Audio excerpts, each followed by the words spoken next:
Es el agua en el desierto y el calor en el invierno. Tu palabra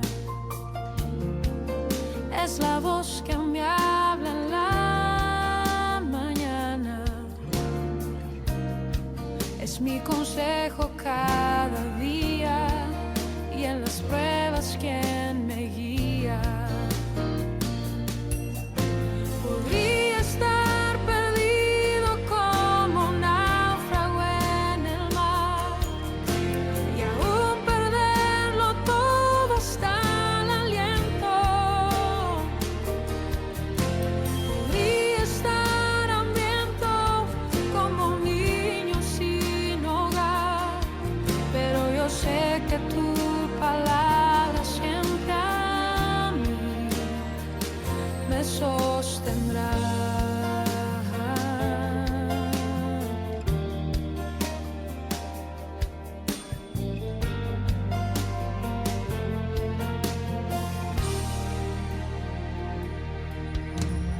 Tu palabra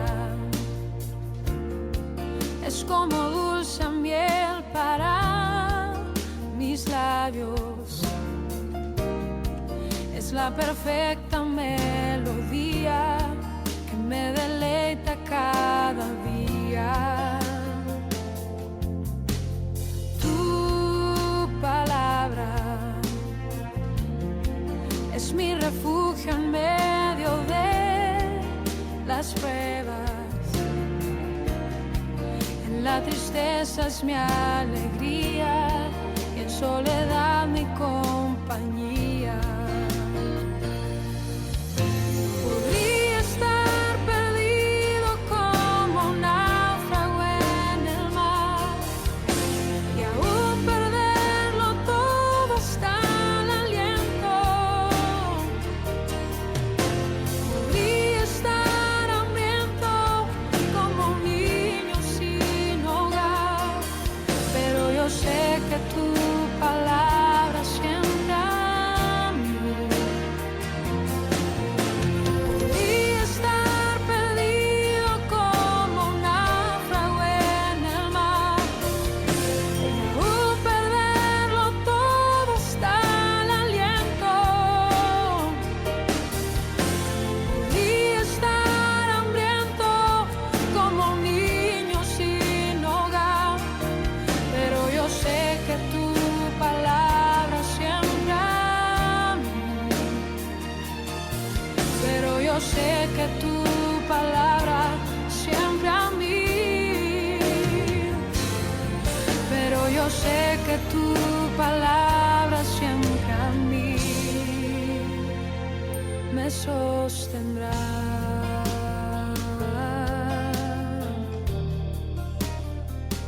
Tu palabra, Señor.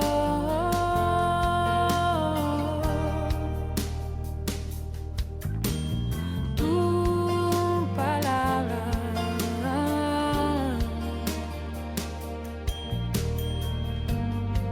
siempre me sostendrá.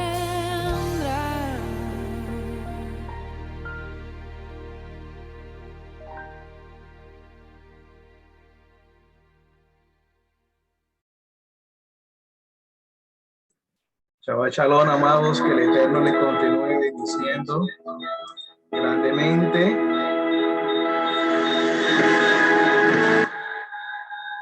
Le damos la gloria al Eterno.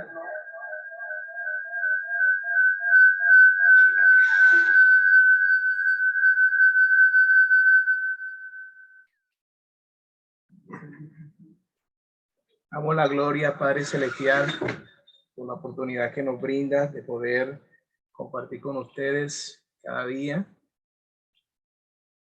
y poder disfrutar de este tiempo realmente de mucha bendición.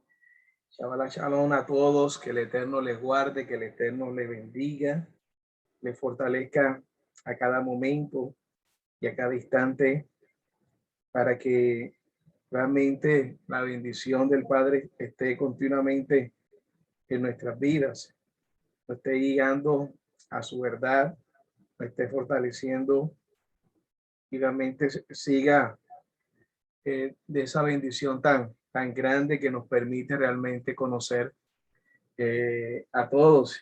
Chava Shalom, Mano Fede. Realmente es una bendición grande poder conocer todo lo que el Padre ha entregado a nuestra vida, que nos siga fortaleciendo a cada momento, que nos siga mostrando realmente ese camino de la obediencia, de sus mandatos, de sus ordenanzas, y que nos siga ayudando realmente, porque sin su ayuda no podemos realmente, sin su Ruach HaKodesh, sin su Paracleto. Realmente en este tiempo, después de la enseñanza de las 9 de la mañana con nuestro hermano José, de los Tejilín, poder entrar en este estudio de la Haftará, en la tarde tener un espacio del estudio de hebreo y después cerrar con la Parashá con nuestro hermano Federico. Así que realmente es de mucha bendición. Yo le invito a cada uno de ustedes a que inclinemos nuestro rostro y podamos dirigirnos a nuestro Abba, a nuestro Adonai, nuestro Padre eterno, realmente en comunión con Él. Padre, gracias por la oportunidad que tú nos brindas, amado Abba, amado Adonai. Gracias, Padre eterno, por permitirnos unirnos a través de la oración, a través de este clamor, a través de tu día Kadosh, de tu día santo. A ti sea la gloria, Padre celestial, a ti sea la alabanza. Adorado sea tu nombre, glorificado sea tu nombre, toda la cabot sea para ti. Amado Hashem, bendito es tu nombre, Señor. Santo, santo y santo. Aquí estamos delante de tu presencia, colocando una vez más nuestra vida, nuestra familia, Señor. Que se siga derramando esa techubá, ese arrepentimiento en nuestra vida. Te damos gracias por nuestro Adón Yeshua, por sus méritos, por esa salvación tan maravillosa, llena de amor, pero también de un sacrificio enorme, Señor, porque fue a través de ese sacrificio expiatorio que hizo en ese madero a la cual nosotros fuimos injertados en tu pueblo, Señor. Fue a través de ese mediador, fue a través de nuestro Salvador, Padre eterno, que fuimos realmente injertados y tú, aún desde antes de la fundación del mundo, nos predestinaste por el puro afecto de tu voluntad, Señor. Tu palabra dice, nadie puede venir a mí si el Padre no lo dejare. Tú inquietaste nuestro corazón, Señor. No somos nosotros, Padre eterno.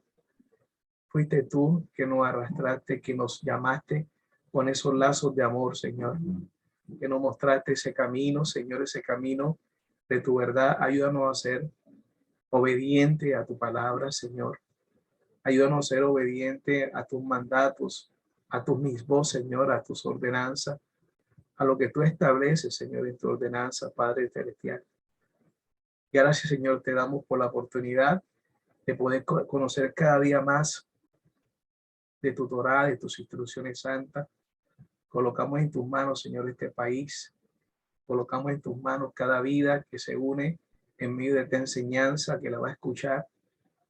Colocamos en tus manos cada persona enferma, Señor. Las circunstancias que están pasando en este mundo, de la pérdida de valores, de la nueva variante, Señor, Omicron, Señor, que ha tenido el COVID, Señor. Que seas tú, Señor, guardando como siempre. Ayúdanos a ser diligentes cada día más. Te damos gracias inclusive por todos los profesionales de la salud. Ayer que estuvieron celebrando el Día del Médico, Señor. Que sigan siendo instrumentos tuyos llenos de ética, llenos de valores, llenos de principios, Señor. En medio de estos 2 años en la cual la humanidad le ha tocado vivir esta pandemia, como en muchas otras generaciones que también ha habido pandemia, Señor. Te damos gracias, Señor, por tu resguardo, por tu protección divina, Señor. Ayúdanos a ser diligente, responsable, prudente, Señor, Padre Celestial, lleno de tu amor, de tu bondad, de tu compasión, Señor. Ayúdanos que realmente en nuestro corazón se manifieste, Señor, una actitud adecuada delante de tu presencia, que no sea por palabras, sino por hechos, Señor, a la cual nos sometemos a tu palabra cada día más. A ti sea la gloria, Señor.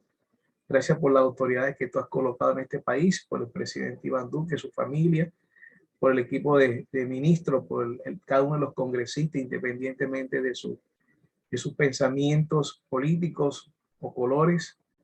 Sea tú tomando control de este país, sea tú que se levante realmente un sentir de ética, de valor, realmente de rescatar los principios correctos, Señor Padre Celestial. Gracias por cada alcalde y gobernador que le ha tocado también asumir este tiempo de pandemia, Señor. Gracias, Señor, por la ciudad de Cartagena. Gracias por el departamento de Bolívar, sus autoridades, el alcalde William Dow Shaman, su equipo de gobierno, el consejo distrital, el gobernador Vicente Blair, la asamblea departamental, su equipo, su secretario de gobierno, Señor. Gracias por cada pastor, por cada sacerdote, por cada roe, por cada anciano de cada congregación que intenta con esfuerzo y con amor presentar tu palabra. Que seamos nosotros conscientes de que la verdad eres tu Mashiach. Que ayúdanos a tener la humildad y que toda la experiencia que tú nos has permitido conocer, hoy podemos manifestarlo, Señor, a través de la unidad y del respeto, Señor Padre eterno. Colocamos en tus manos, Señor, este momento para tu gloria y para tu honra, en el nombre poderoso de Yeshua. Amén y amén. Shalom. Shalom alejen, amados. Bendiciones a todos. Realmente es un gusto poder compartir con ustedes en este instante, en este momento, realmente esta enseñanza que está basada en el primer libro de Reyes, capítulo 3, que podamos realmente conocer cada día más de la Escritura, conocer cada vez más de su amor. Ya estamos a la puerta de terminar este año 2021 y realmente que sea un tiempo en el cual podamos regocijarnos cada vez más en el amor y la obediencia al Padre Eterno y empezar un 2022 con la bendición del Padre, con la bendición del Eterno, y podamos realmente avanzar junto con nuestra familia en medio de todo lo que hemos podido vivir de pronto a nivel de económico, a nivel de salud, pero también a nivel de conocimiento de la palabra, a nivel de la bendición del Padre, de resguardar nuestra vida, de resguardar la familia, Señor. Realmente hay muchas cosas que en medio de la dificultad todavía tenemos que darle gracias a Él continuamente, realmente continuamente.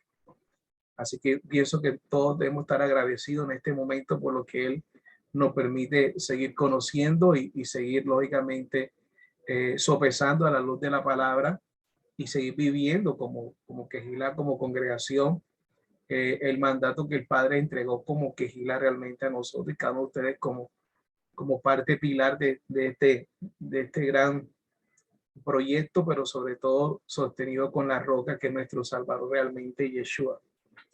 Bien, hoy vamos a estar compartiendo realmente un tema como todo interesante. Voy aquí ya a compartir la pantalla para comenzar este estudio. Un estudio que tiene que ver con el primer libro de Reyes. El primer libro de Reyes, capítulo 3. Primer libro de Reyes, capítulo 3. Vemos acá, ya hacer la respectiva presentación después de este tiempo de alabanza. Ahí tenemos la Haftará 10. Recuerden siempre, hoy le vamos a reiterar nuevamente, ahora que terminemos la enseñanza, el listado de lo que son las parachá y lo que son las Haftará. Ya sabemos que la parachá tiene que ver con las porciones bíblicas, una especie de devocionales que se hacen continuamente, pero un devocional que no es cualquier devocional en el sentido de cada uno que está por un lado, sino que a pesar de algunas detalles o diferencias que se pueden tener dentro de una quejila y la otra, hay algo que puede ser de pronto muy común y es que se implementó desde inclusive a partir de esos 400 años de silencio, un formato en la cual aún el mismo Yeshua comenzó a leer, que era el orden de las porciones bíblicas en la cual se enseñaba. Y a raíz de las dificultades que se tenían por la lectura, inclusive la prohibición de la lectura, que se daba inclusive desde mucho tiempo atrás.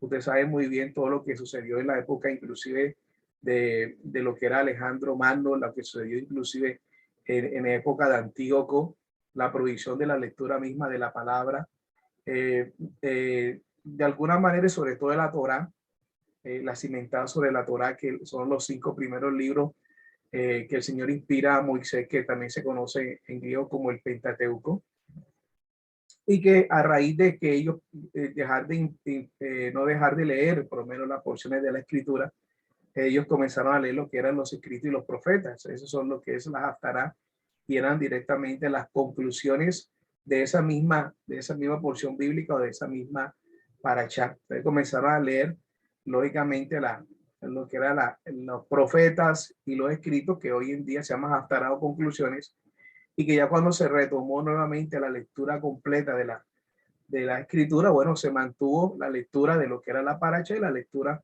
de la porción de la Haftará, que comienza normalmente en el inicio del Shabbat, y durante toda la semana hay una serie de lecturas complementarias entonces en todos los días.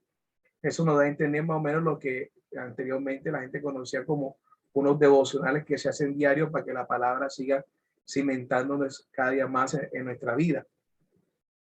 Entonces viene ese registro que es muy interesante y que tiene también, que si bien son estudios mucho más cortos, a diferencia de las parachá, también son muy importantes para ir conociendo cada vez más toda esta estructura. Ustedes saben que dentro de las versiones cada uno que tiene, tenemos lo que es el Tanakh. La Biblia hebrea no tiene las versiones del Nuevo Testamento, ni tampoco tiene los libros deuterocanónicos, que normalmente tienen las versiones de índole católico, y la Biblia, que es la Biblia protestante, que normalmente tiene 66 libros, la Biblia católica 73, y hay unas versiones, lógicamente, de otras religiones que tienen 81 libros, y la Biblia hebrea que solamente tiene lo que muchos meses la gente conoce como Antiguo Testamento.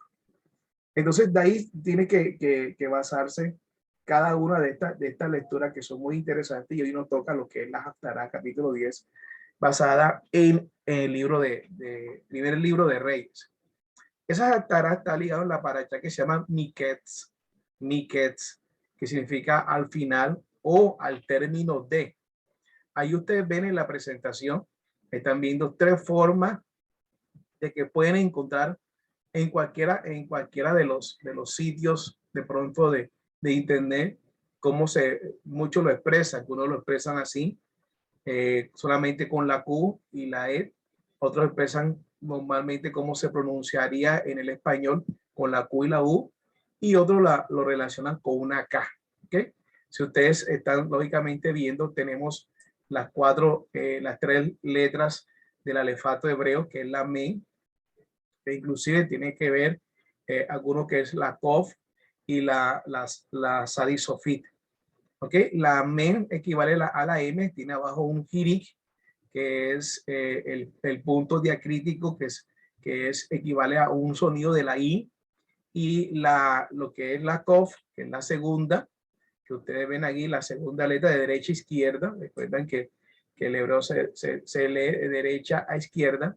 Entonces también está la Kof, y abajo tiene los Serek, los 2 punticos que ustedes ven ahí, son 2 puntos diacríticos o 2 puntos que ayudan normalmente a la pronunciación, y que fueron establecidos por los masoretas durante ese tiempo.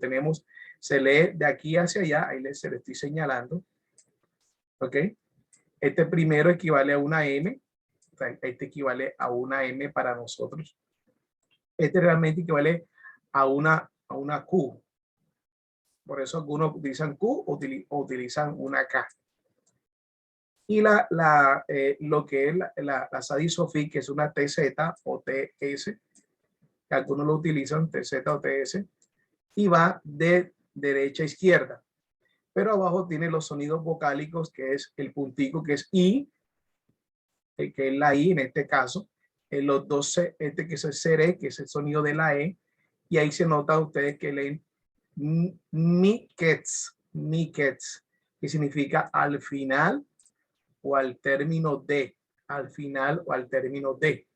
Ok, aquí aprovecho enseguida para invitarlo a lo que es el cierre del Shabbat, que también con nuestro hermano Fede van a estar trabajando lo que es la paracha, y se le va a reiterar el significado de la expresión. Entonces, aquí ustedes ven, ahí no hay ningún motivo para discutir ni pelear. No, hermano, lo que pasa es que usted está equivocado, que es con K.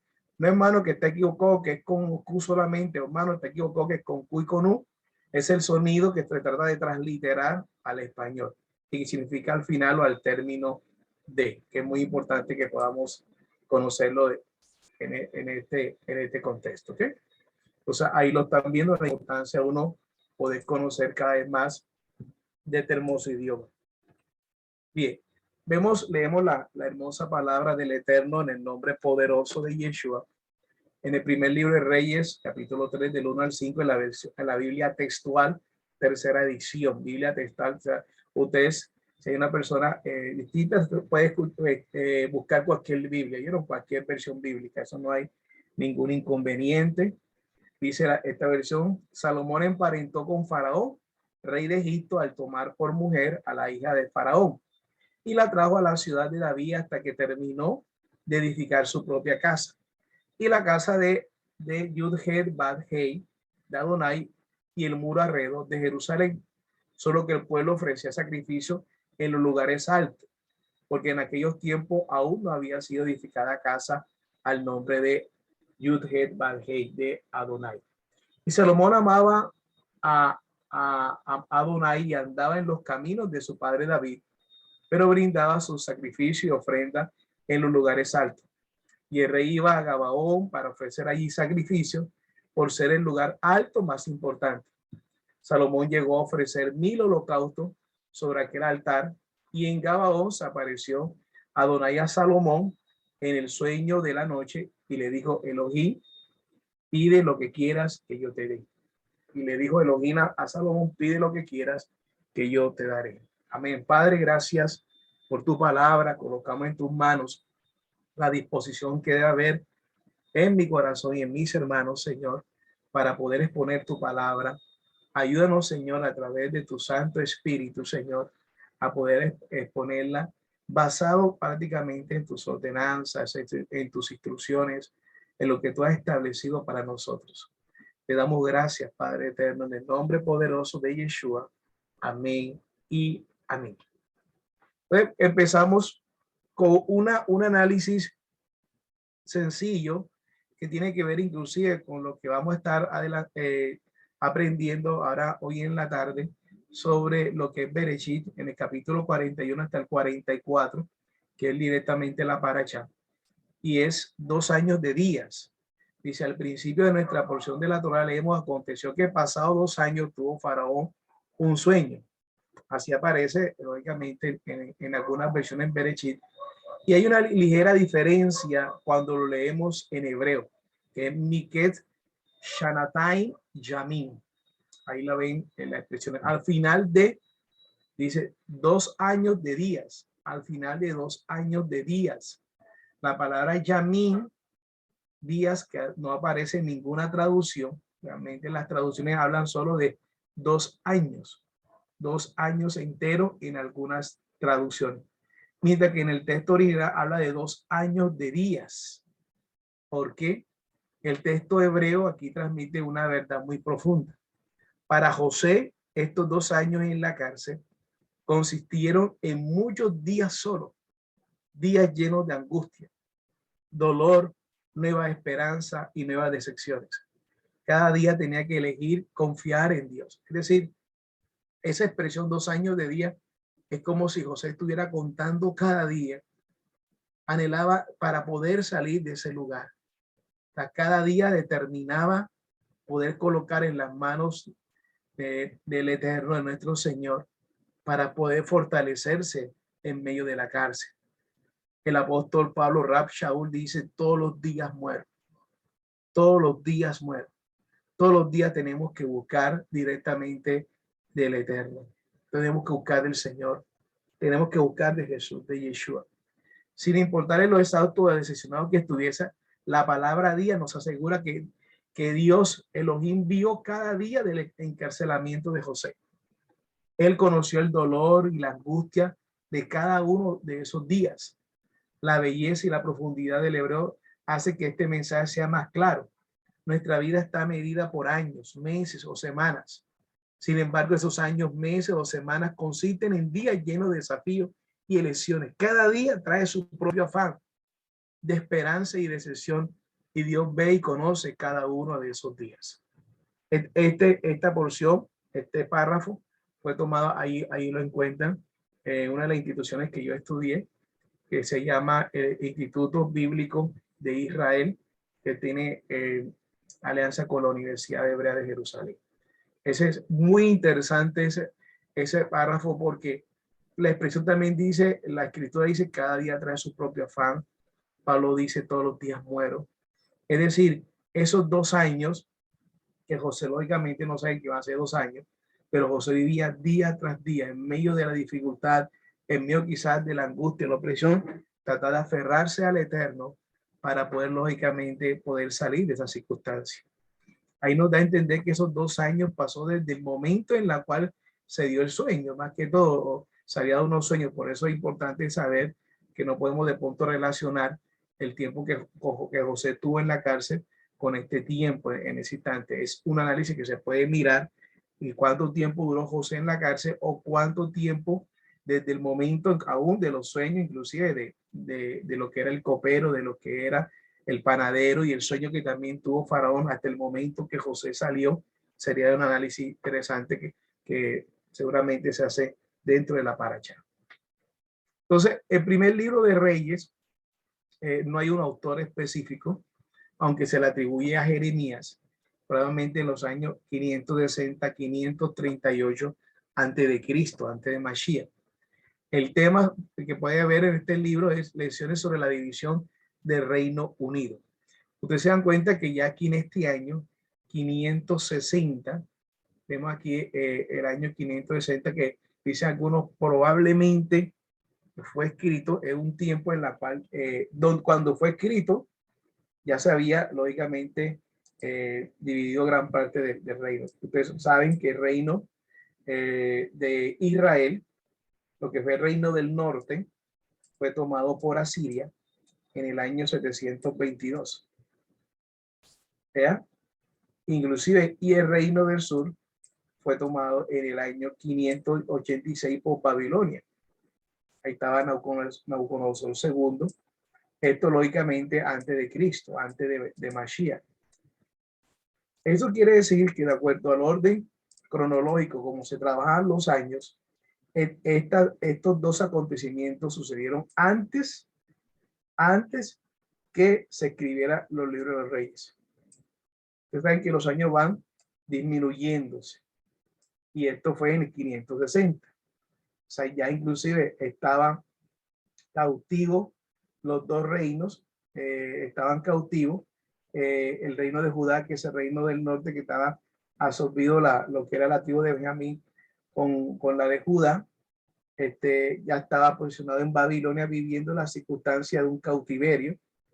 Y ahí el escritor del libro de Reyes, algunos se atribuyen a Jeremías, es que comienza a redactar las circunstancias anteriores a lo que es directamente escrito. Es decir, viene siendo un cronista como tal, viene siendo un cronista para redactar los acontecimientos que sucedieron prácticamente en lo que eran directamente los reyes, pero que después, al final, de alguna manera toma el tiempo en la cual él también está viviendo de 560 a 538, porque después, si bien ustedes recuerdan, viene Ciro, que viene y toma lo que es Babilonia y emite su decreto para que no solamente los judíos que están ahí en lo que es Babilonia, sino todos muchos otros pueblos que estaban esclavizados por Babilonia pudieran tener libertad para retomar sus propios cultos, inclusive unos como el caso de lo que eran de la tribu del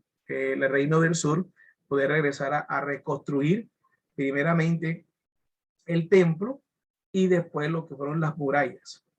Que hay algo muy interesante ahí. Cuando se construye el templo, inmediatamente algunos relacionan con el inicio de la retomada del templo con Esdras y con Nehemías, con una de las festividades que tiene que ver precisamente con Sukkot, que es la fiesta de los tabernáculos. Ahí es donde normalmente algunos lo relacionan con el tema de Sukkot y la parte de los tabernáculos, que era una de las fiestas que el Señor había establecido y ellos lo establecen ahí directamente con Sukkot.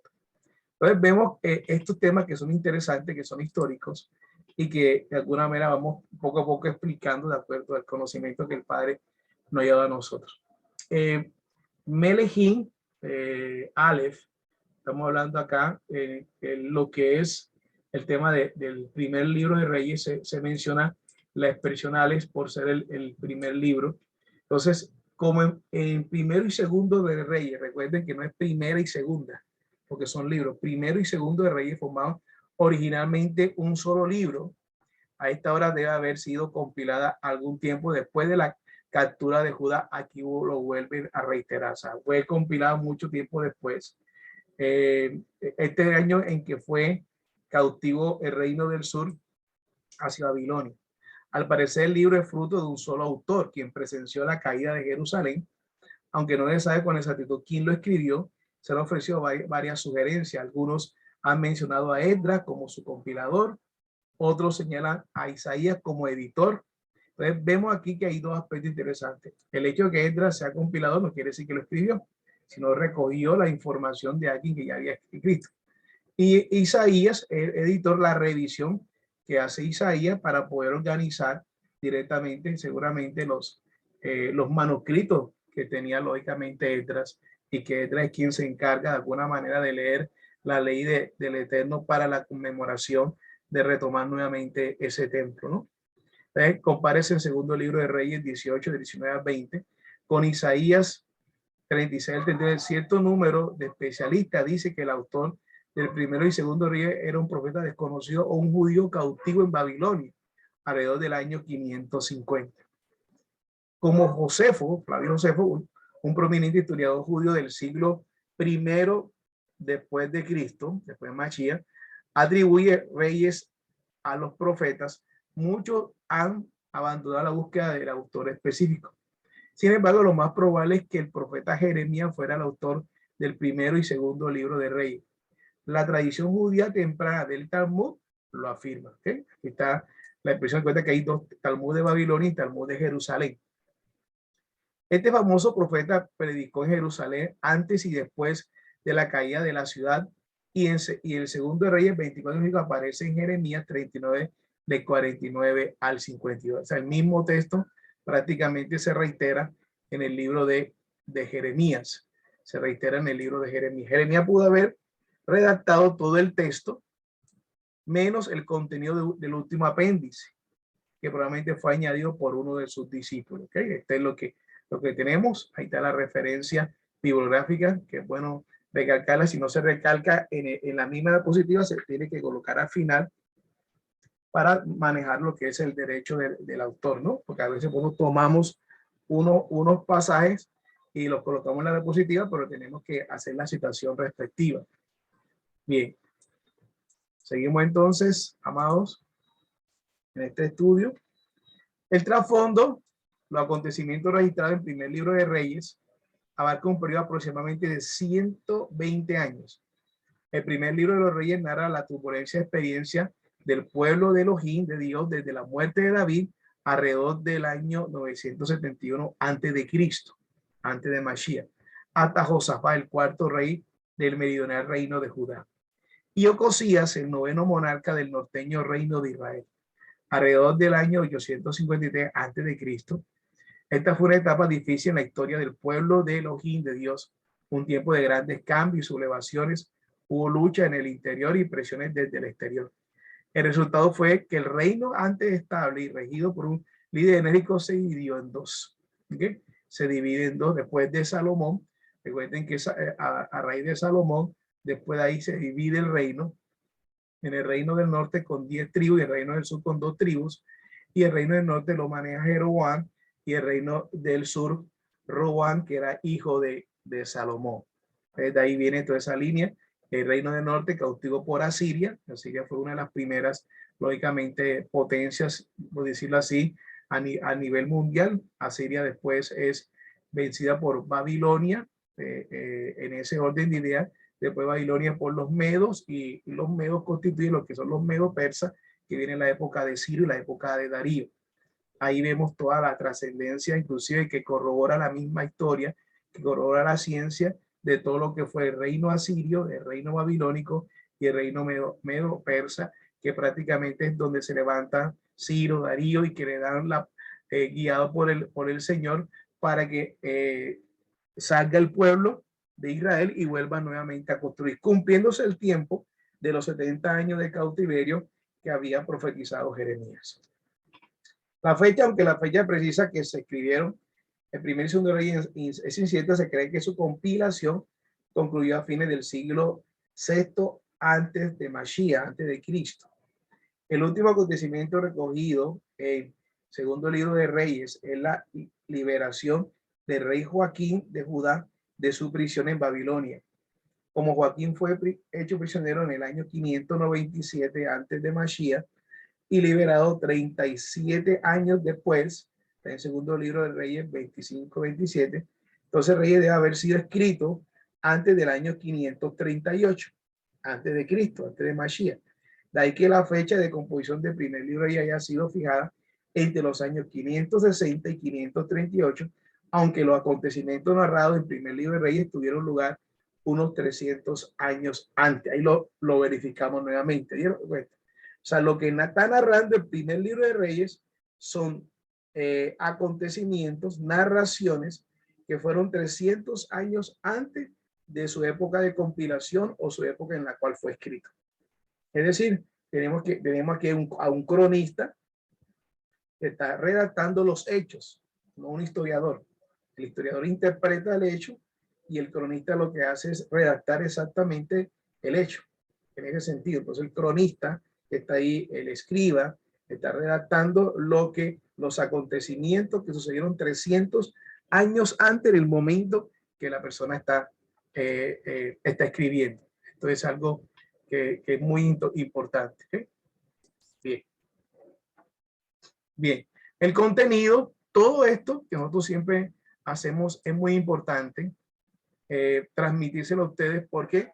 Porque los contextos hay que manejarlos. Los contextos, y el contexto que tiene la escritura, que tiene la Biblia, que tiene la Torá, es un contexto de una historia del pueblo de Israel bajo el idioma hebreo, y entonces tenemos que analizarlo desde ese punto de vista. Recuerden que esto no es un libro occidental, no es un libro occidental, y tenemos que darle mucha énfasis qué es lo que estaba sucediendo en ese momento para poder hacer la interpretación adecuada de pronto de lo que podemos nosotros enseñar para que no se tergiverse. Seguramente siempre haber ese margen de error, porque todos tenemos un nivel de subjetividad. O sea, no hay acá nosotros que tenga 100% objetividad. Siempre tenemos un nivel de subjetividad. Algunos son más subjetivos que otros, pero no deja de ver un nivel de subjetividad.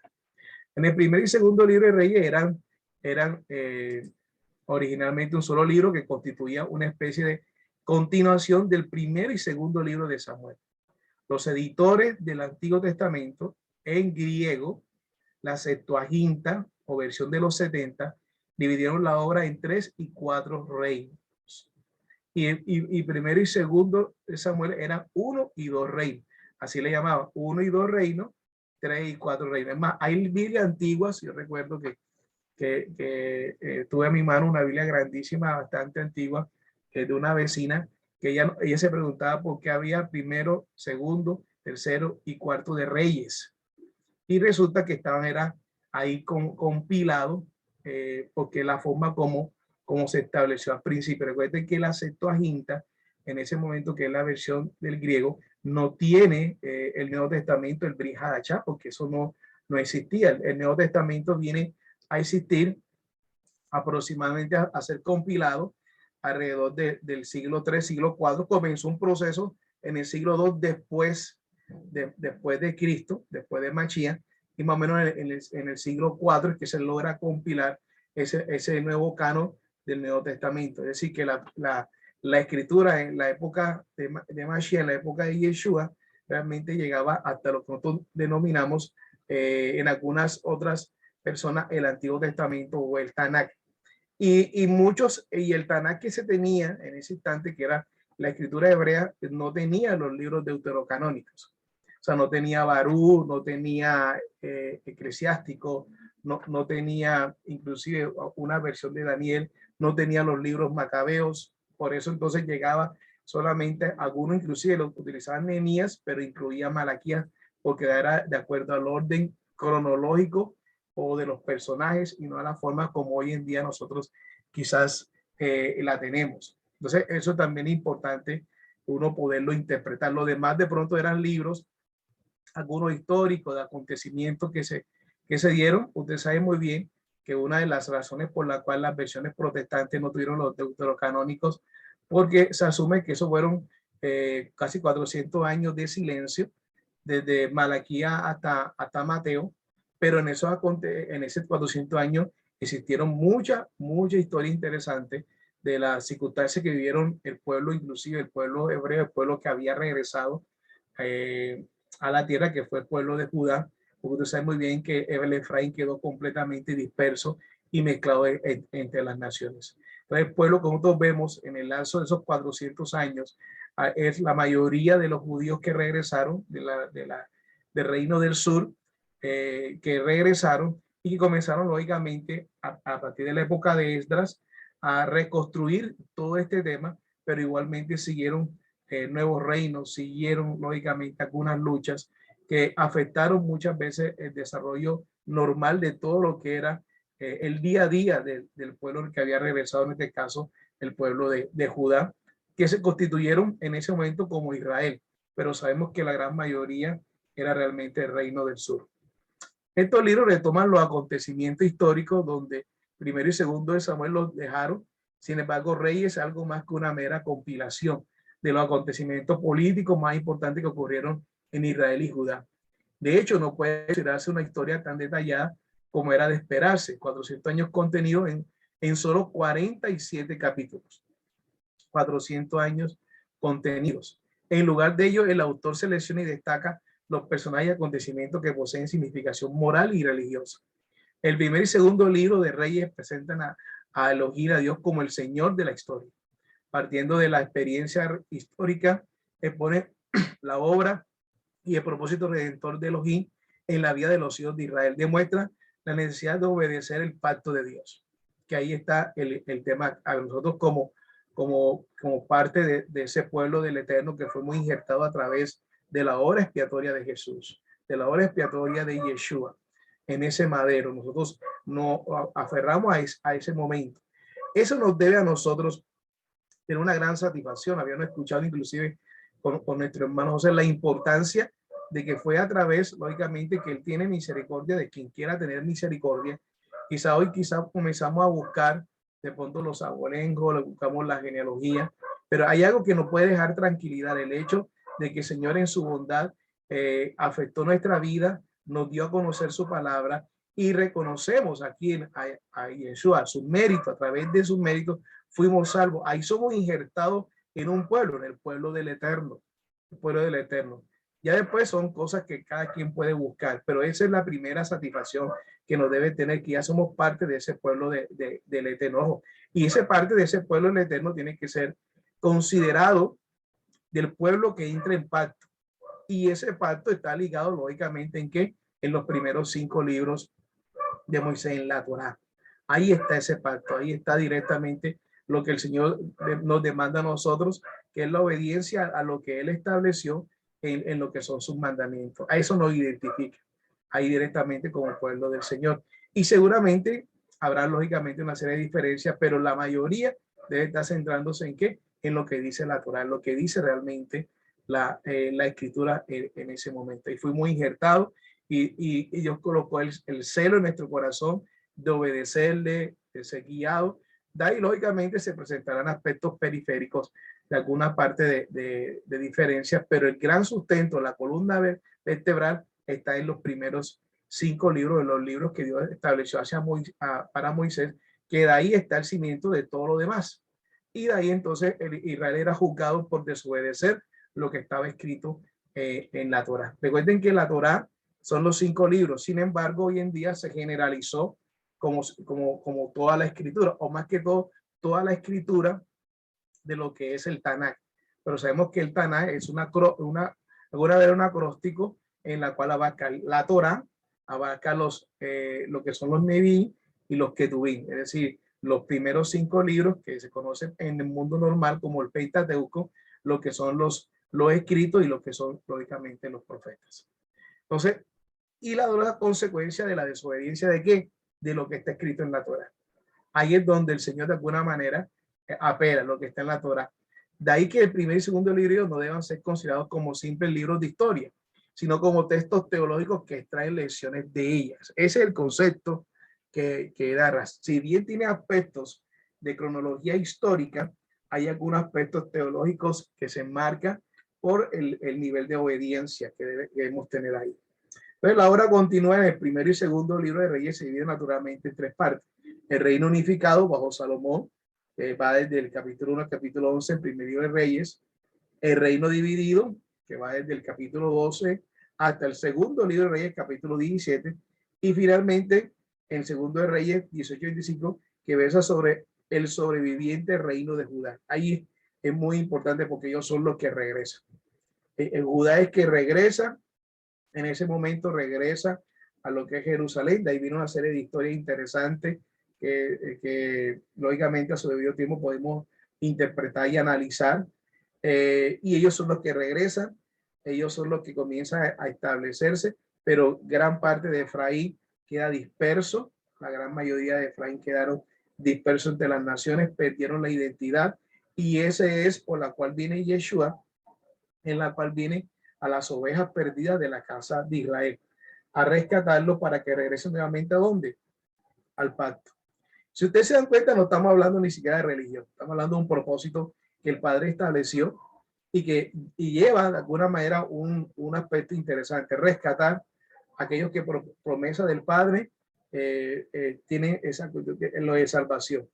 Pero aquel que es, lógicamente, está determinado por el Padre, Señor, inquieta su corazón, lo despierta enormemente y comienza con el deseo de agradar al Padre en obedecer las Escrituras. O sea, por eso es importante ese texto en Juan cuando dice, nadie puede venir a mí si el Padre lógicamente, no lo dejare, no le colocar ese sentir. Es decir, que el Señor es quien coloca el buen sentir por su voluntad directamente en nuestra vida. Entonces, estamos aquí porque el Señor fue quien inquietó primero nuestra vida para poder decir, Señor, realmente yo quiero agradarte a ti, agradarte a ti. Y para agradarte tenemos que leer la Escritura para saber lo que al Señor le agrada y lo que al Señor le agrada, lo que demanda el Padre para mi vida y lo que no demanda el Padre para mi vida. Entonces, la idea es que en medio de ese margen quizás de error que tenemos nosotros, nos centremos más en lo que el Padre determina para mi vida y para nosotros como pueblo, y no lo que el Padre no ha determinado para nosotros. Igualmente tenemos que ser muy respetuosos con las demás denominaciones en el sentido religioso, porque seguramente también ellos tienen una lectura de la Escritura, una lectura bíblica en ese sentido. Y cuando tenemos esa madurez y tenemos ese conocimiento, seguramente podemos tener la capacidad de poder dialogar de pronto con una persona que practique el catolicismo, practique de pronto el cristianismo evangélico, etcétera, etcétera, sin ánimo mucho de ofender, ni mucho menos, ni imponer cuestiones extremistas religiosas, sino lógicamente una lectura de la Escritura, y ahí nos da lógicamente que hemos ido mejorando, hemos ido aprendiendo en ese sentido, pero que sabemos nosotros que cuando el Señor nos llama a obedecer su palabra. La primera mitad del primer libro de Reyes narra la gloria del reino de Salomón, su riqueza, su sabiduría y la maravillosa construcción del edificio del templo. Sin embargo, su desobediencia al casarse con mujeres extranjeras le llevó a la idolatría, y ello creó el escenario para la división del reino. Un rey con el corazón dividido dejaría atrás sí un reino dividido, dejaría tras sí un reino dividido. A su muerte, los de parte septentrional, el imperio, se rebelaron y establecieron su propio estado conocido como Israel. Es decir, el reino del norte mantuvo el nombre Israel. En el sur, aquellos que permanecieron fieles a la casa de David y Salomón formaron otro estado llamado Judá. Judá absorbió a Benjamín. En la segunda mitad del primer libro de Reyes, que describe el reino dividido, el relato se torna difícil. El autor va hacia adelante y hacia atrás, refiriéndose indistintamente al reino de Israel en el norte y al reino de Judá al sur, y bosquejando su historia simultáneamente. Hubo 19 reyes en Israel, todos malvados. En Judá hubo 20 y de ellos solo 8 buenos. El primer libro de Reyes comienza refiriéndose a los primeros 9 gobernantes de Israel y los primeros 4 reyes de Judá. Algunos de ellos solo son mencionados, mientras a otros se les dedica varios capítulos. La atención se centra en quienes pueden servir de rectitud o en aquellos que ilustran el por qué esos estados virtualmente colapsaron cuando termina el primer rey de reyes. Josafat es el rey de Judá y Ocosías ocupa el trono de Israel. Esto es interesantísimo, realmente interesantísimo. Si usted mira, aquí lógicamente damos esa parte personal porque las haftarás normalmente no demoran mucho, pero en mi sentido siempre quiero ondearle mucho más para darle ese toque lógicamente personal a la enseñanza para con ustedes, es decir, para que puedan desmenuzar mucho más, puedan seguir aprendiendo cada vez más y siempre poder sopesar, porque a nivel de internet y de redes sociales hay mucha información.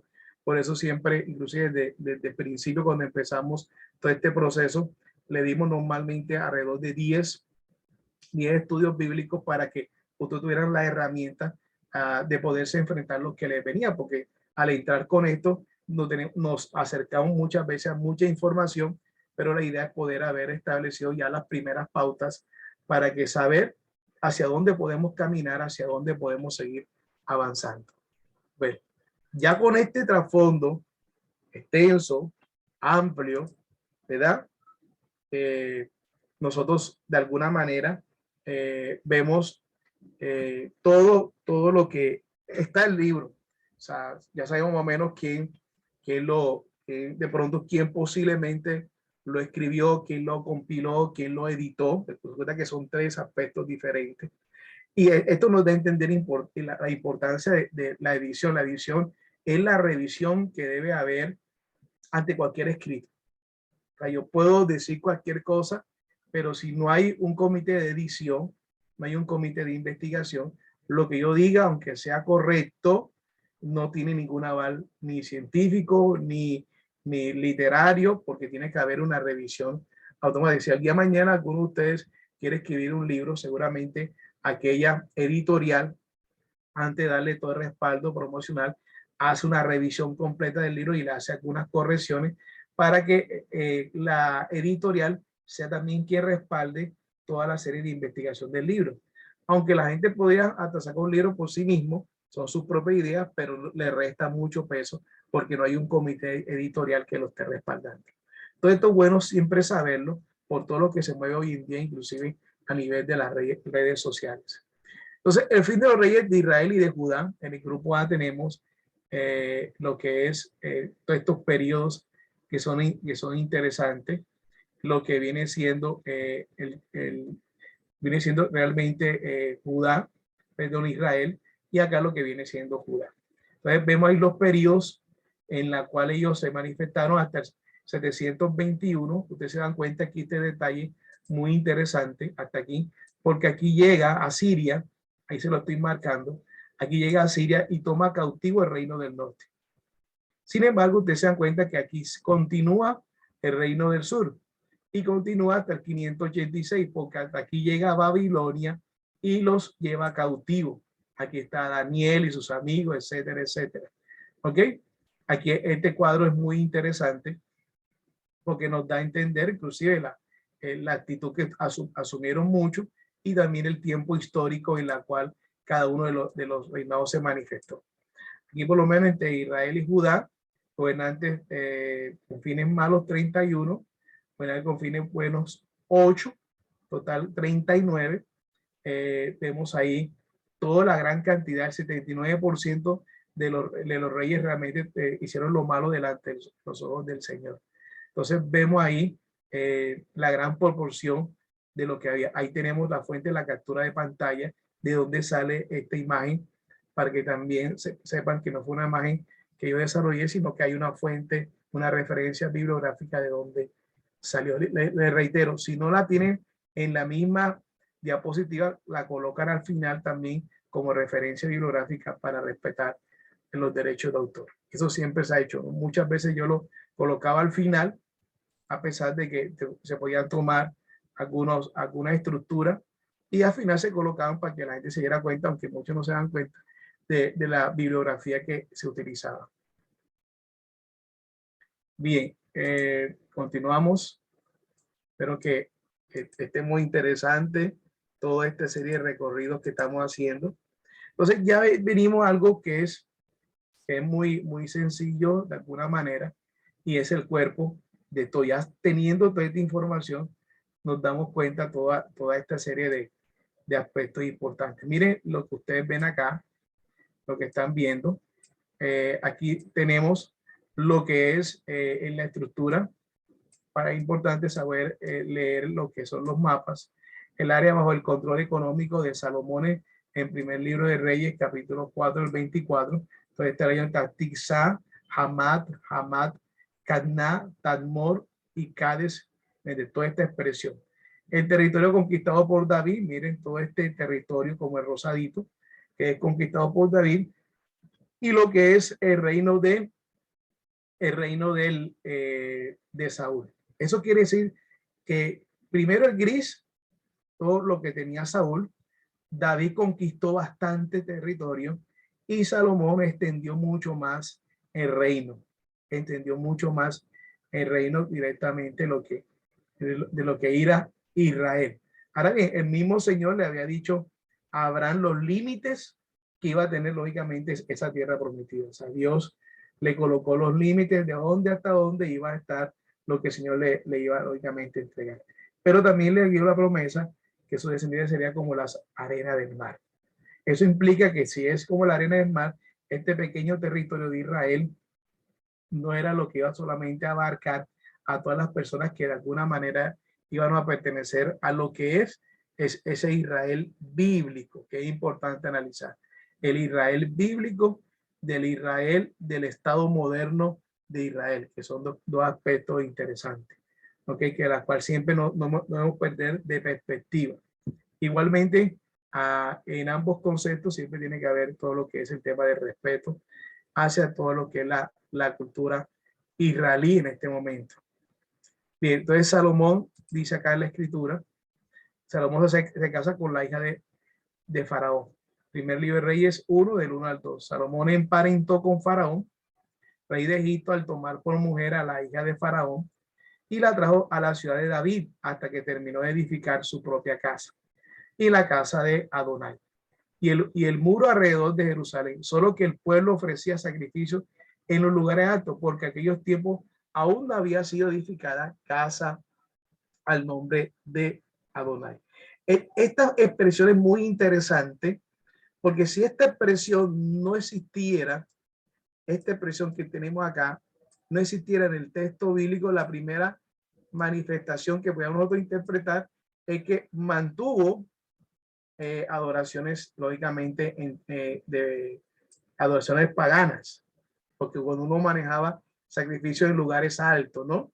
Pero hay una claridad que dice aquí, coma, porque en aquellos tiempos aún no había sido edificada casa al nombre de Adonai. Es decir, que estos lugares altos por un tiempo también se tomaron para hacer sacrificios a Adonai. Pero después de eso se tuvo que haber eliminado la costumbre. Sin embargo, muchas culturas paganas siguieron sacrificando en lugares altos. No era lo normal que se hiciera eso para Adonai, pero como todavía no había la construcción del templo, entonces seguramente los sacerdotes llevaban los sacrificios hasta esos lugares y hacían lógicamente la ofrenda al Todopoderoso. Seguramente se mantendrían en algunos aspectos lógicamente paganos, pero en esta casa es muy importante que podamos leer después de la coma. ¿Ya? Es decir, que a este momento se está refiriendo a personas que sí ofrecían sacrificios, pero ofrecían a Adonai, porque no había un lugar específico para hacerlo, como de pronto sucedía a veces cuando está en el desierto, había un espacio donde el sacerdote hacía respectiva proceso de expiación. Bien, entonces vemos acá en Levítico 17 del 1 al 4. el santuario único. Habló Adonai a Moisés, habló Adonai a Moisés, diciendo, habla a Aarón, a sus hijos y a todos los hijos de Israel y les dirás, esta es la palabra que Adonai ha ordenado diciendo, cualquier hombre de la casa de Israel que degüelle en sacrificio un novillo, un cordero o una cabra dentro del campamento o que lo inmole fuera del campamento y que no lo lleve a la entrada de la tienda de reunión para que la víctima sea presentada ante Adonai delante de la tienda de Adonai, a tal hombre le será imputada la sangre, ha derramado sangre y de tal hombre será cortado de en medio de su pueblo. Aquí vemos nosotros cuál era el procedimiento que tenía la tienda, es decir, lógicamente lo que era ese gran tabernáculo es Mishkan, en la cual se ofrecían, se llegaba el cordero, inmediatamente se entregaba a sacerdote, entonces hacía el procedimiento y se ofrecía, no se le permitía al hombre que no tuviera ninguna autorización de parte de Adonai hacer estos tipos de sacrificios. Entonces aquí vemos el orden establecido por el Padre, que es muy importante, ¿no es cierto? Muy importante que mantengamos, ¿no? Yo le envié hoy precisamente un listado de lo que va a suceder en el milenio. Ahora lo puedan leer la imagen, que es muy interesante. Y una de las grandes preguntas que se hace es si van a volver los sacrificios del milenio. Ahí está la respuesta directamente.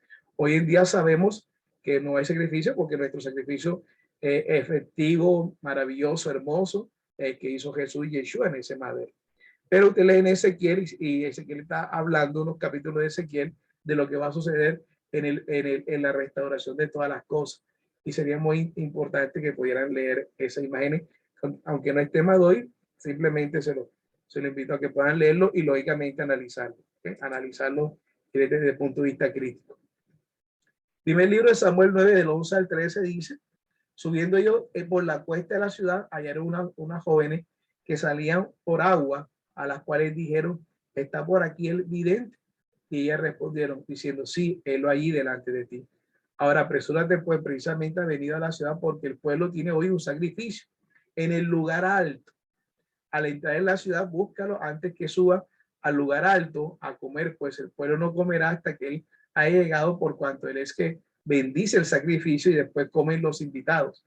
Ahora pueden subir porque seguirla lo hallaréis. Entonces, este texto nos da a entender que había una persona autorizada para hacer el sacrificio. Y como en ese momento, lógicamente, había uno, se podía permitir hacerlo en lugares altos. Por eso siempre es bueno leer el contexto, porque Dios lógicamente criticaba a los lugares altos que ofrecían sacrificio a dioses paganos. Pero hubo un momento que esos lugares altos se utilizaron lógicamente por una persona autorizada para hacer directamente el sacrificio. Entonces, el orden del Padre es muy importante, el orden. Nosotros como congregación tenemos que mantener un orden y no, lógicamente, salirnos de ese orden para que venga la bendición mucho más para la congregación en ese sentido. Entonces, en primer libro de Crónicas, 16 del 37 al 39, dice, y de ahí el arca, delante del arca del pacto de Adonai, dejó a Asaf y a sus hermanos para que ministraran de continuo delante del arca, cada cosa en su día, junto con Obed Edom y sus 68 hermanos, y puso como porteros a Obed Edom, Ben Jedutun y a Osa, y dejó al sacerdote Sadoc y a sus hermanos los sacerdotes delante del tabernáculo de Adonai en el alto de Gabaón. Entonces, ahí vemos también, lo hemos estudiado, inclusive en las Parachán, las funciones que ejercían cada uno de los diferentes levitas que tenía. Por eso es muy importante hacer bien la explicación. Por ejemplo, cuando venía de alguna manera David con el arca y cae muerto Usa, porque la lleva inclusive donde Abinadab, porque termina directamente donde Obedeón. Entonces es bueno saber quién eran estas personas para hacer una interpretación, no solamente motivacional o muy bonita, sino realmente muy teológica y bien estructurada para poder dar una enseñanza adecuada, porque a veces escuchamos enseñanzas que son muy bonitas, motivacionales, pero tienen unos errores doctrinales bastante difíciles y sobre todo las personas a veces repiten lo mismo. Y entonces el error normalmente se multiplica. Por eso es muy cuidadoso que nosotros tengamos revisar cada uno de los textos bíblicos que de alguna manera analizamos, lógicamente siempre le he dicho, siempre va a haber ese margen de error porque la verdad es Mashiach, la verdad es Cristo. Bien, Salomón pide sabiduría. Aquí vemos inclusive el reinado de Salomón. Miren toda la estructura del reinado de Salomón, desde el río Éufrates, todo lo que está aquí. Edom derrotado por David, Moab derrotado por David, Fenicia tratado con su rey, Filisteo derrotado por David, Amalek derrotado por David, Egipto tratado por hija, ¿no? Recuerden que también Salomón se casó con muchas mujeres, tuvo 1000 mujeres, 700 esposas y 300 concubinas, y eso hizo que se extendiera el reino, pero a la vez también se metiera el sincretismo dentro de Israel, o sea, la adoración mezclada tanto de lo que era la estructura como tal. Ellos no dejaron de hacer las fiestas bíblicas en Levítico 23, pero siguieron haciendo otro tipo de fiestas, pero no fiestas propiamente de ellos, sino fiestas de otras culturas. Entonces dice, primer libro de Reyes 3:8 dice, y Salomón amaba a Adonai, ahí andaba en los caminos de su padre David, pero brindaba su sacrificio y ofrenda en los lugares altos, y el rey iba a Gabaón. Entonces vemos acá el pero. Tiene que dentro de la misma estructura, damos cuenta que los lugares altos servían por no tener templo, no solamente para ofrecer sacrificio a Adonai, sino también a sacrificio a dioses paganos. O sea, vemos la estructura sincretista que se mueve en ese momento en el pueblo de Israel. Esto es muy importante nosotros analizarlo porque hay momentos en la cual podemos estar pisando de pronto la línea del sincretismo y tenemos que ir paso a paso. Sé que ahora este tiempo es complejo, hay muchas circunstancias en las cuales nosotros nos envuelve y ahí lógicamente apelamos a la bondad y a la piedad y a la misericordia del Señor, pero que esa misericordia no sea de manera abusiva, sino que realmente cada día procuremos acercarnos cada día más a la obediencia del Padre Eterno, a la obediencia de Él. Una de las cosas que identifica realmente que somos parte del pueblo del Señor es el deseo inmenso de obedecer lo que Él estableció en su palabra. El deseo inmenso. Nadie puede jugar uno por lo otro, ¿no? Yo soy más obediente que tú. Cada uno lógicamente tiene que mirarse, cada uno de nosotros tenemos que evaluar nuestra propia vida, pero tenemos que el común denominador es saber lógicamente obedecer lo que el Padre estableció en su palabra. Ahí debe ser el común denominador que nos debe unir como pueblo del Eterno. Y eso es lo bonito. Salomón, con el fin de agradar a muchas de sus mujeres, comenzó a introducir ese tipo de religiones, ese tipo de pronto que ellos que tenían, y el pueblo comenzó a desviarse por completo. Es decir, seguía con algunas cosas del pacto, pero también le agradaba a otros dioses. Entonces, eso se llama el sincretismo que se utilizó directamente en Salomón. Hay algo que es muy importante, es que nosotros podemos tener muchos aspectos comunes con otras denominaciones.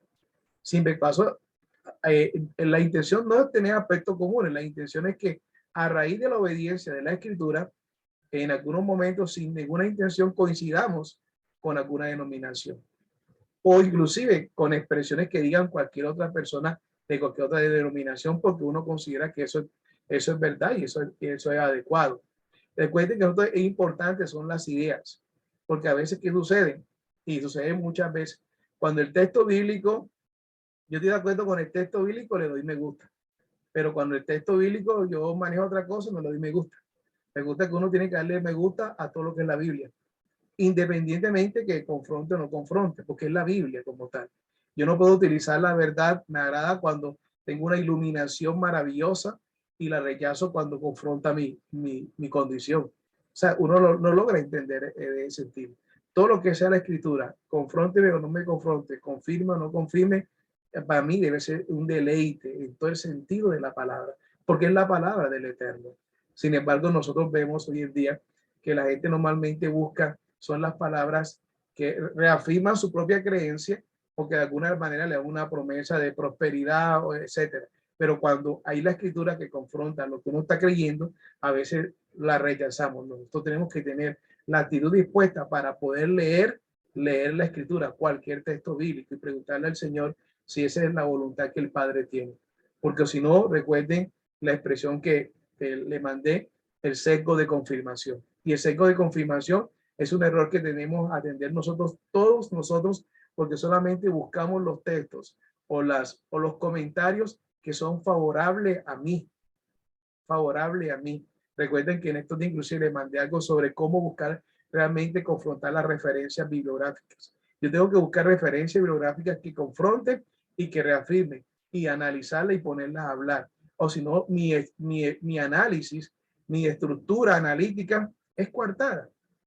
No tiene ningún cimiento en ese sentido, porque solamente me estoy inclinando hacia un lado y dejo olvidado como si no existiera otros aspectos importantes. Por eso cuando yo quiero analizar algo, yo tengo que mirar los pros y tengo que mirar los contras, los puntos que están a favor y los puntos que están en contra. Y de alguna manera hacer un análisis propio para definir en ese concepto. Es una recomendación que yo mismo, inclusive como pastor, como Roy, se lo doy a ustedes. Es decir, confronten sus fuentes. Yo tengo ya la perspectiva esta, entonces voy a confrontar lo que dicen los contrarios para ver realmente cómo está el aspecto y hago mi propia conclusión. Ya si haces tu propia conclusión, ojo, pero no voy a buscar la otra nada más para criticarla, no, tengo que buscarla también para aprender. Porque de nada sirve buscar a otro nada más para criticarla. Tengo que buscar para ver qué aspectos realmente tienen razón y qué aspectos no. Cuando nosotros hacemos eso, estamos ya avanzando. Estamos avanzando como personas realmente que puedan aterrizar. Recuerde que no hay nadie en esta tierra que tenga la verdad absoluta. Hay gente con mucho conocimiento, hay gente con mucho amor del Eterno, y hay gente que tenemos mucha referencia, pero nadie tiene la verdad absoluta. Eso implica que ninguno de nosotros, ni yo que les estoy diciendo, nadie tiene la verdad absoluta, pero podemos hacer un ejercicio en el cual podemos acercarnos quizás un poco a lo que uno pretende ser esa verdad. Porque cuenta que estamos en un mundo relativo. Y en ese mundo relativo hay una verdad absoluta que es Cristo, que es Mashiach. Y ahí, de alguna manera, en el mundo relativo, cada uno lo interpreta a su manera, porque somos relativos. Pero si lo acercaron cada vez más a lo que es la verdad en Cristo, quizás ahí es donde nos confronta. ¿Por qué? Por nuestra propia relatividad y por nuestra propia subjetividad en ese sentido. La idea es que siempre, como pastor, como de pronto algunos dicen profesor, darle la herramienta para que usted tengan pensamientos críticos. Y por eso siempre durante aproximadamente un año, creo que fue el año 2018, 2019 y después lo repetimos en el 2020, se le dio muchas herramientas en todas las líneas. ¿Para qué? Para que ustedes cuando fueran a ser expuestos con mucha información, que muchas veces también yo se lo suministré, ustedes pudieran corroborar inmediatamente la posición que ya tenía la congregación al respecto, porque ya lo había enseñado en ese sentido. Obviamente hay un margen que siempre debemos tener en la cual o aceptar o rechazar, pero eso es de libertad y eso tiene que haber también el amor y el respeto en ese sentido. Entonces, es bueno que nosotros hagamos ese análisis, pero siempre le digo con toda sinceridad, todos nosotros, incluyendo yo que estoy haciendo la recomendación, vamos a tener siempre ese margen de subjetividad.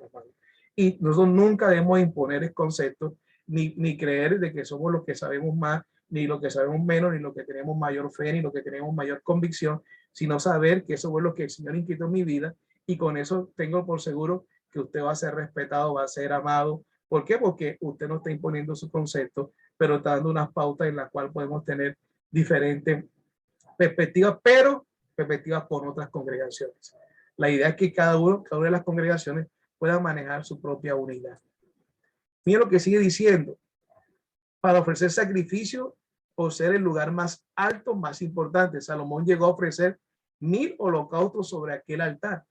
Y en Gabaón se apareció Adonai a Salomón en el sueño de la noche y le dijo, Elohim, pide lo que quieras que yo te dé. Y Salomón respondió, tú has mostrado gran misericordia a tu siervo David, mi padre, porque él anduvo delante de ti con fidelidad, con justicia y con rectitud de corazón para contigo. Tú le has conservado esta gran misericordia y tú le has dado un hijo que se siente en su trono. Dice ahí, en su trono como en este día. Y ahora con Adonai, Dios mío, tú has constituido a tu siervo rey en lugar de mi padre David, aunque soy un joven pequeño y no sé cómo salir ni cómo entrar. Y tu siervo está en medio de tu pueblo, al cual escogiste, un pueblo tan numeroso que por su multitud no se puede contar ni se puede numerar. Esto es lo que pide. Salomón pide sabiduría. Hay algo que es muy importante que podamos saber, tener sabiduría. Si bien es muy importante el conocimiento, la sabiduría está amarrada a la capacidad que se tiene para poder tomar decisiones. Hay personas que son muy sabias y no han ido nunca a ninguna universidad ni nada, pero la misma experiencia de la vida la ha llenado de tanta sabiduría. Y puede haber, de pronto, uno hubiera estudiado en toda la universidad que quiera y de pronto no ser sabio, no ser sabios. Entonces, esto es muy importante y es valioso nosotros siempre respetar las canas, ¿no? Porque a pesar de que tengamos personas, familiares, que de alguna manera, padres, que quizás no han tenido el mismo estudio que de pronto hemos tenido nosotros, hay algo que los padres siempre enseñan, la sabiduría. Ellos han vivido más que nosotros y lógicamente tienen mayor experiencia, y en ese sentido está la honra también, en poder saber que una cosa es el conocimiento que tú adquiriste por la universidad, etcétera, en la teología, en lo que eres, y otra cosa es saber y reconocer la sabiduría que tiene cada anciano en la experiencia misma que el Padre la ha determinado. Entonces, sin embargo, Salomón ahí pidió precisamente sabiduría para tomar decisiones. Lógicamente, vemos todo el transcurrir de Salomón y de alguna manera nos preguntamos dónde está la sabiduría de Salomón. Pero son temas que el Señor nos permite ver para que nosotros veamos que aún personas escogidas, y como tú y yo, también cometemos casi los mismos errores y muchas veces tendemos a fallar en medio de que el Señor nos ha entregado piedad y amor y compasión para nuestras vidas. Entonces dice la Escritura, da pues a tu siervo un corazón que sepa escuchar. Eso es bonito, que sepa escuchar. Una de las grandes dificultades que tenemos hoy es que no sabemos escuchar. Escuchar con empatía, escuchar con obediencia, escuchar para analizar. A veces nosotros oímos para contestar y no escuchamos para aprender. Dice, para juzgar a tu pueblo y para discernir entre lo bueno y lo malo. Porque ¿quién será capaz de juzgar a este pueblo tuyo tan grande? Y esta petición agradó a Adonai por haber pedido a Salomón semejante cosa. Y Elohim le dijo, porque has pedido esto y no has pedido para ti una larga vida, ni has pedido para ti riqueza. Entonces usted puede mirar algunos comentaristas y haciendo un análisis, dice que bueno, Salomón murió realmente relativamente joven. Algunos hablan de 52 años. Dice, ni has pedido para ti riqueza, ni has pedido la vida de tus enemigos. Este es un dato que pueden corroborar, vieron el número de la edad con la cual murió Salomón. Sino que has pedido para ti inteligencia para discernir justicia. He aquí cumplo tu ruego y te doy un corazón sabio y entendido, tal que no ha habido otro antes de ti, ni lo habrá después de ti. Y también te concedo lo que no has pedido, así riqueza como honores, de modo que no habrá entre los reyes hombre como tú en todos tus días. Y si andes en mis caminos para cumplir mis estatutos y mis mandamientos, como anduvo David tu padre, te prolongaré tus días. Ese texto es maravilloso siempre. Si andas en mis caminos para cumplir mis estatutos y mis mandamientos, como anduvo David tu padre, te prolongaré tus días. Y Salomón despertó. Y aquí era un sueño. Volviendo entonces a Jerusalén, se detuvo ante el arca del pacto de Adonai e hizo subir holocausto y brindó sacrificio de paz, hizo un banquete para todos sus siervos. En el primer libro de Crónicas 21 y 28 dice, y viendo David que Adonai le había escuchado en la era de Ornán, que Jehú ofreció sacrificio allí, porque el tabernáculo de Adonai que Moisés había hecho en el desierto y el altar del holocausto estaba en el alto de Gabaón. Y David no se atrevió a ir allá a consultar a Elohim porque estaba aterrorizado a causa de la espada del ángel de Adonai. O sea, había lo que había quedado del tabernáculo de Moisés, pero no se había construido todavía el templo porque ahí era Salomón quien lo iba a construir. Y Salomón y toda la congregación, en el segundo libro de Crónicas 1, 3, 7, con él fueron al lugar alto que había en Gabaón, pues ahí estaba el tabernáculo de reunión de Dios que Moisés, siervo de Adonai, había hecho en el desierto. Pero había hecho subir el arca de Dios desde Kiriat Jearim al lugar que David la había preparado, pues la habían extendido una tienda en Jerusalén. Y el arca de bronce que había hecho Bezaleel ben Uri, hijo de Ur, estaba allí delante del tabernáculo de Adonai, y Salomón y la congregación fueron a consultar ante él. Subió pues Salomón allá delante de Adonai al altar de bronce que estaba junto a la tienda de reunión y ofreció sobre él 1000 holocaustos.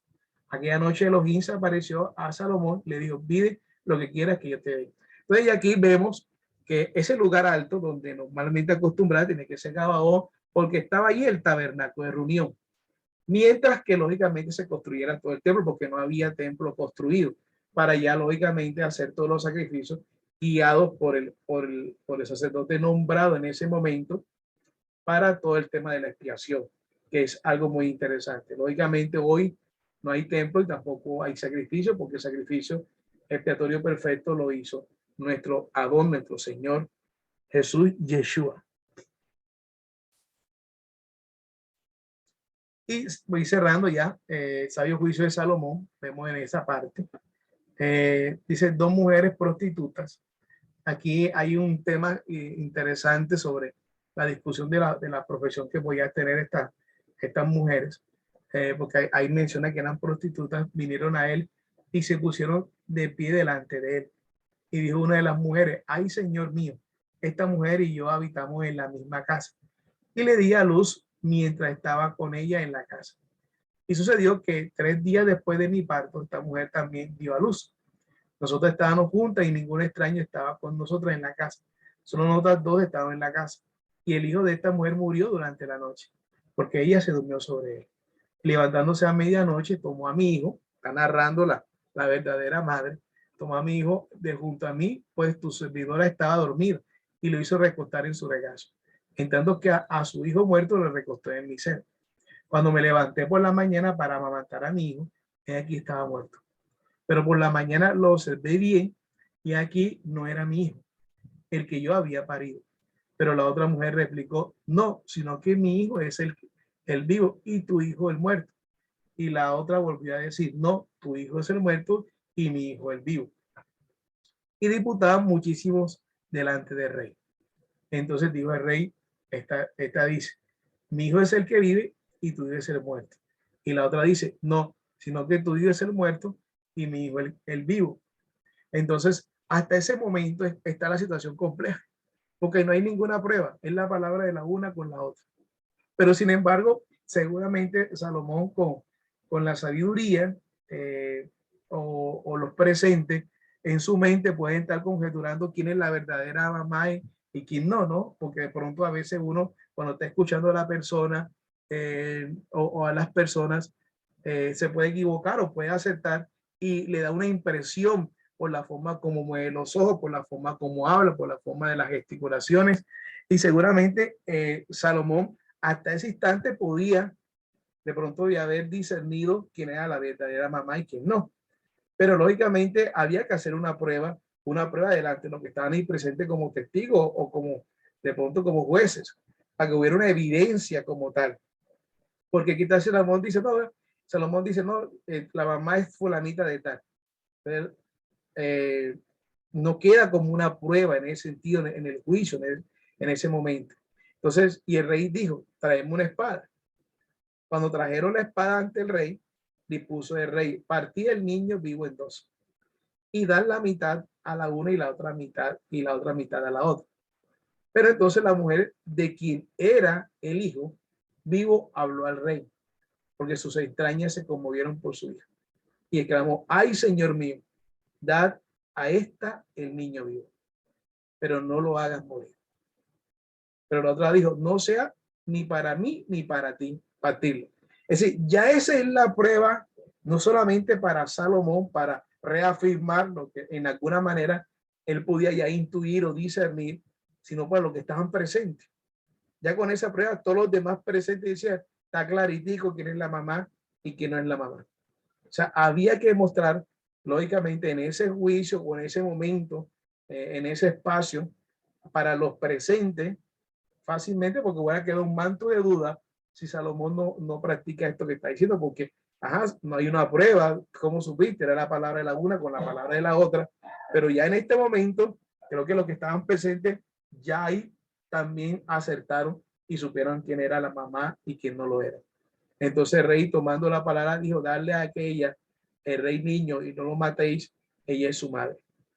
Hay una historia, y no solamente como referencia, que narra el Talmud en uno de los capítulos donde habían dos niños que se encontraron un talit, y llega un momento que llegan donde, como donde un sacerdote, de un rabino, peleando lo del rabí, lo del talit, que era mío, que era tuyo, que era la cosa. Total, que el rabino lo que hizo es prácticamente partirlo por la mitad y entregarle una mitad del talit y otra mitad del otro talit. Algunos han interpretado que Salomón ya sabía esa historia, no directamente del Talmud como tal, sino que de pronto hay una historia conocida, pero simplemente es una hipótesis. Aquí lo que podemos manifestar es la claridad de la sabiduría que toma Salomón para poder, lógicamente, mostrarle a todo el mundo, a los que están ahí presentes, quién era la madre, y que no fuera solamente un concepto de él o una intuición de él, sino que como todo juicio o toda decisión hay que tener una evidencia, hay que tener unas pruebas. Y las pruebas las evidenciaron inmediatamente ahí, donde ninguno tuvo ninguna duda de lo que había sucedido. Y todo Israel se enteró de la sentencia que había dado el rey y tuvieron temor al rey, porque vieron que la sabiduría de Dios estaba en su corazón para hacer justicia. Qué hermoso, ¿sí o no? Nuestra conclusión, apreciados y apreciadas, está en Proverbio 1, del 1 al 7. Proverbio de Salomón, ven David, rey de Israel, para adquirir sabiduría e instrucción, para comprender las palabras de la inteligencia, para recibir el consejo de prudencia, justicia, derecho y equidad, para dar sagacidad al incauto y a los jóvenes ciencia y discreción. Óigalo también el sabio y aumentará el saber, y el entendido obtendrá consejo sabio, para hacer entender el proverbio y la parábola. Las palabras de los sabios y sus enigmas. El principio de la sabiduría es el temor de Adonai, pero los insensatos desprecian la sabiduría y la instrucción. Amén, aleluya, Padre. Gracias, Señor, por tu bondad, por tu alabanza, Rey eterno. Gracias por permitirnos, Señor, conocer de tu palabra, Padre celestial. Gracias, Señor, por esta palabra viva y eficaz y más cortante que espada de dos filos, que penetra de separar el alma del espíritu, llega hasta las coyunturas, hasta los tuétanos, diciendo los pensamientos y las intenciones del corazón, Señor. Ayúdanos a caminar de acuerdo a tu voluntad. Danos sabiduría, Señor. Tu palabra dice: aquel que esté falto de sabiduría, que la pida a Elohim, que la da abundantemente. Sabiduría que sea acompañada de humildad, Señor, que sea acompañada de sencillez, Padre eterno, y que sea manifiesta en nuestros propios actos, Señor, que no sea solamente de palabras, sino de hechos, Señor. Aquí estamos nosotros delante de ti y todos tenemos algo a la cual humillarnos delante de tu presencia, Señor. Tu palabra dice: no miren la paja que hay en los ajenos, sino mira la viga que hay en el propio, Señor. Hoy queremos mirar nuestra propia viga, Señor, sabiendo que sin ti no somos nada, Padre. Que tu presencia nos ayude a cada instante y a cada momento, Señor. Que derramemos nuestra alma delante de ti. A ti sea la gloria, Señor. Que vivamos tu palabra, Señor, Padre amado. Que seas tú caminando con nosotros cada día. Nunca aparte de nosotros tu Santo Espíritu, Señor. Te damos la gloria en el nombre poderoso de Mashiach. Amén y amén. Amado, qué bendición tan grande